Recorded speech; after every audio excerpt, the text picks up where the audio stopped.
Hello YouTuber, nice to see you again. This is just a quick video, or as quick as it can get, an answer video to Rob Walker's video, Who's Your Favorite? He presented 20 pairs of artists and I have to choose which one I prefer. Not at all easy, in some cases almost impossible, but let's start right away.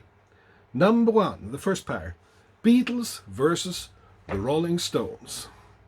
Well, those of you who know me, you know that these guys are among my house gods and have been since the 80s.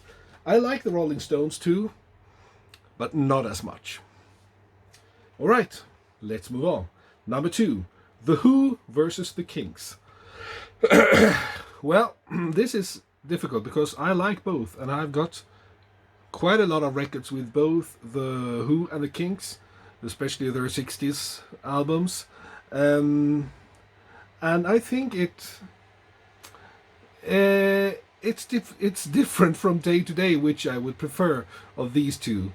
But I think right now I prefer the Kinks. But tomorrow it may be The Who. It depends on my current mood. If I feel a bit more angry, it's The Who. But if I feel a bit more, well, a bit less angry, it's the Kinks. Right. Number three, the Byrds versus the Doors. Well, I have recently started listening more to the Doors. But I remember as a kid, when I first heard them, you know, there was a big Doors boom when Oliver Stone did the movie in the late 80s, early 90s.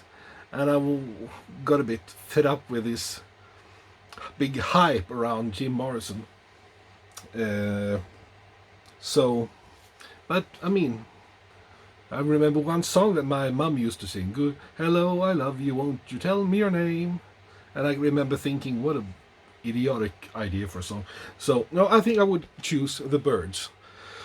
Even I think that if I played in one of these bands, I would prefer the Doors because it can't have been that fun to be a bird back then. But I like most of their albums from the 60s. Well, all of them from the 60s and some of them from the early 70s as well. But my goodness, talk about being constantly arguing. Right, which one was the next one? Number four, Peter Gabriel versus Kate Bush. Well, if you ask this question in the 80s, I would probably have picked Peter Gabriel because I thought that the era around Sledgehammer and that video, you know, I was 11 years old when that came and I was so impressed. And I really like his singing too, but I haven't really listened that much to him. But and for many years I thought that Kate Bush was maybe a bit too pretentious for my taste. But I don't know if it's because I'm getting older and can enjoy a bit of pretentious music a bit more, or maybe I'm more pretentious myself. But no, today I would pick Kate Bush. Kate Bush. Right? I should listen more to Peter Gabriel, especially the 70s material. I think I would probably like that. I mean, I'm a big fan of the early Genesis. Right. Number five, Marvin Gaye versus Stevie Wonder. And this is really, really difficult because I've got plenty of Marvin Gaye albums and a lot of Stevie Wonder albums. But if I really have to ask myself, what would I prefer to listen to? And I think I would pull out one of the early 70s albums by Stevie Wonder. Maybe this one. Or maybe Talking Book or Songs in the Key of Life or any of those.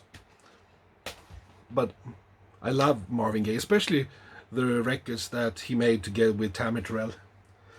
Great stuff.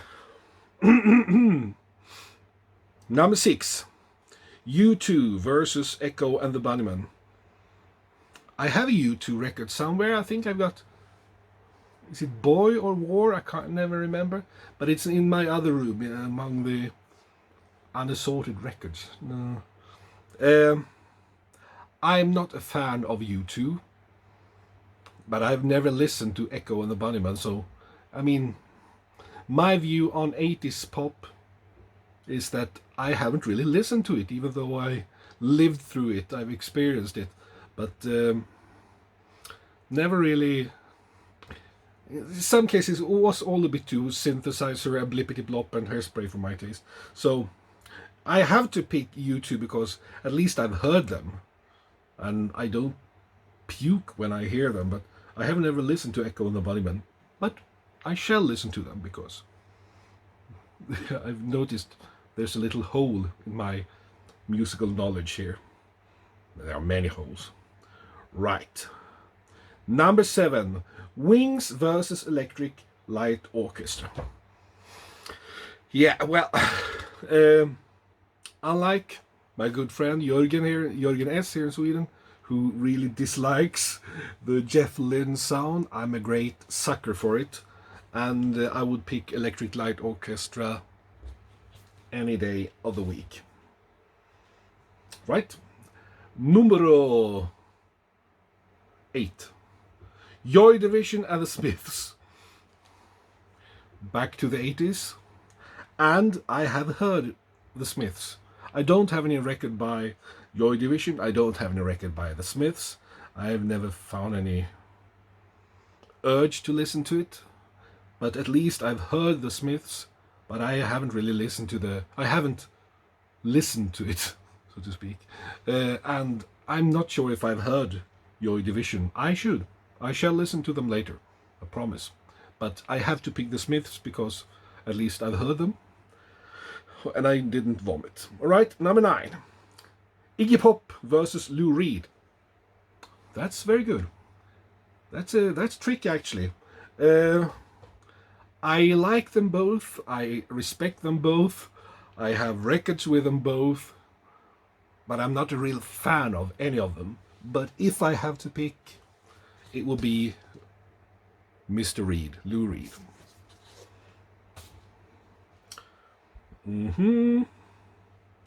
Right. Number 10. Van Morrison versus Elton John. And this is also very tricky. I like Van Morrison, but I haven't heard that many records or albums with him. I've heard the ones he made in the late 60s, early 70s, like Moon Dance and stuff like that, and I'm a great fan of that. But I haven't listened full time to them. Although Elton John, when I was a little kid, when my mom wanted me to get in a nice calm mood, she put on an Elton John album, and maybe, I mean, that's, I still keep that within me, even though I don't listen to Elton John that much. Today probably I listen more to Van Morrison than to Elton John, but the early 70s albums by Elton John, I'm a great fan of those. So I think I pick Elton John because he has been more important to me when I grew up. Right. Number 11. Bob Dylan, Neil Young. Yeah.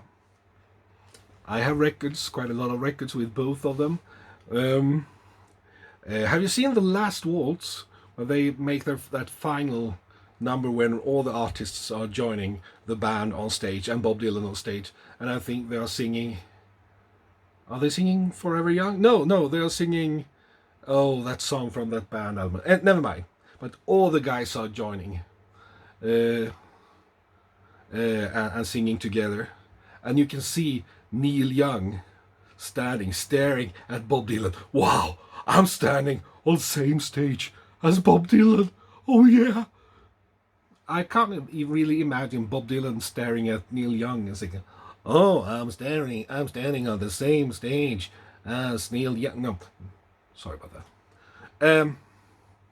I like them both, but I think I would have to pick Bob Dylan anyway, even though some of the Neil Young's best albums I think are better than Bob Dylan's best albums, but still, I think he has meant more to me than Neil Young.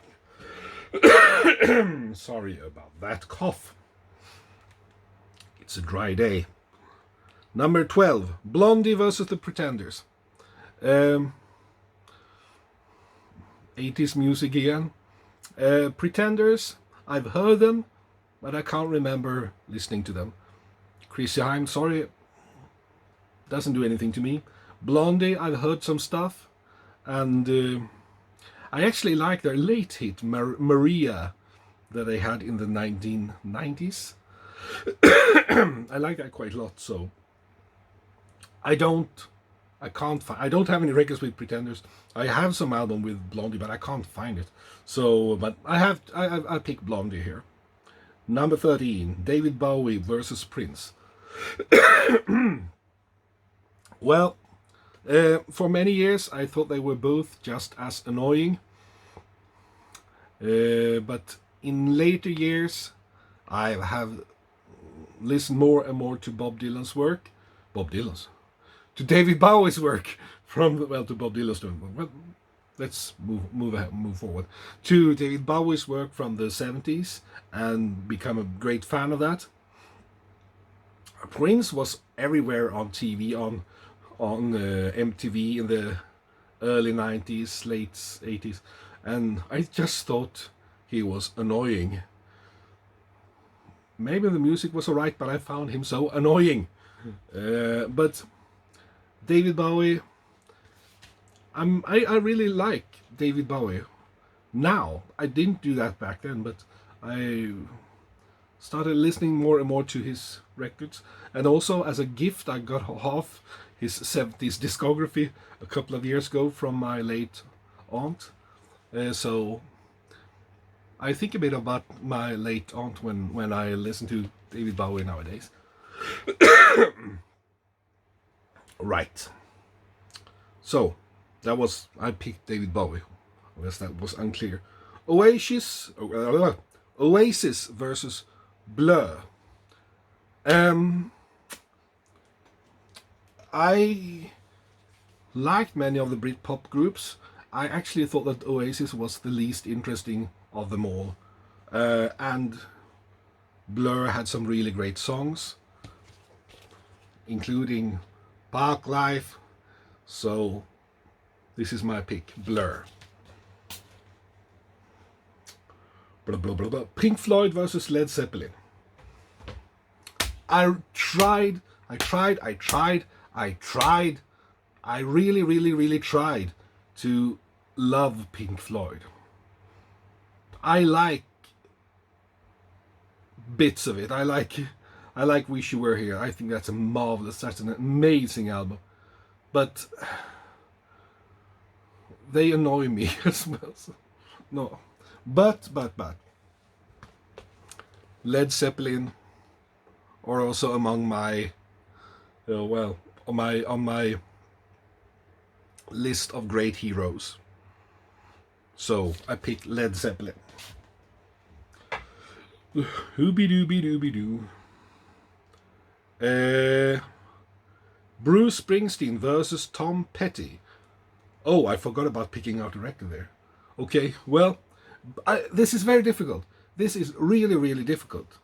Because Bruce Springsteen, when I first heard him in the mid-80s, it was all born in the USA, born in the USA, born in the USA.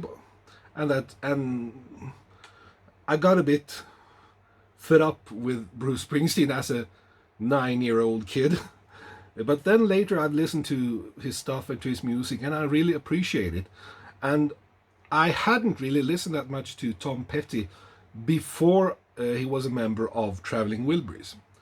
So, and today I realize that I should listen more to him. I've been buying some of his albums in later years, and I really like Tom Petty. I think he's closer to my musical taste than Bruce Springsteen is, even if probably I think Bruce Springsteen is a better songwriter. But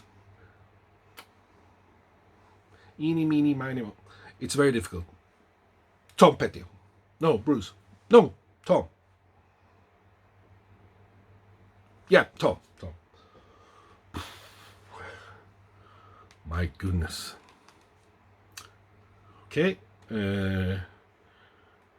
Number 17, all right. 17th coupling is The Jam and Ecstasy. And this is also very difficult because, well, back in the 80s and the 1980s pop music, I've heard some music from The Jam, and it doesn't grab me anywhere, but at least I've heard it. And I don't know whether I've heard Ecstasy or not. But of course, as I said, I will listen to them later after I've made this video. But I have to pick The Jam now because I have memory of listening to them, but I don't have any of their records in my collection. Right, 18, Paul Simon versus Joni Mitchell. Well, Joni Mitchell has my deepest respect, and I have, I think, 1 or 2 albums with her. She is a marvelous songwriter with her own style and her own ideas, and I have the biggest respect for her. But those of you who know me know that one of my absolute biggest musical house gods is Paul Simon. No doubt about that. This man has musically meant more to me than any other living creature, living or dead creature on this planet. No doubt about that. Okie dokie. Fleetwood Mac and Queen. Well, Fleetwood Mac, I said that in the video maybe 2 years ago. That one is one of the most famous pop groups that I don't have any records with. Since then, I have got a couple of records. I've got one of their earliest ones with Peter Green, Peter Green's Fleetwood Mac, and then I've got a compilation and one of their most famous album from late 70s. What's the name? Tuss? No, never mind. I can really like the early Fleetwood Mac with the bluesier stuff because I am a friend of the blues. But the 70s, late 70s and early 80s and late 80s Fleetwood Mac, it goes through one ear and out through the other, and it hasn't made any kind of impression.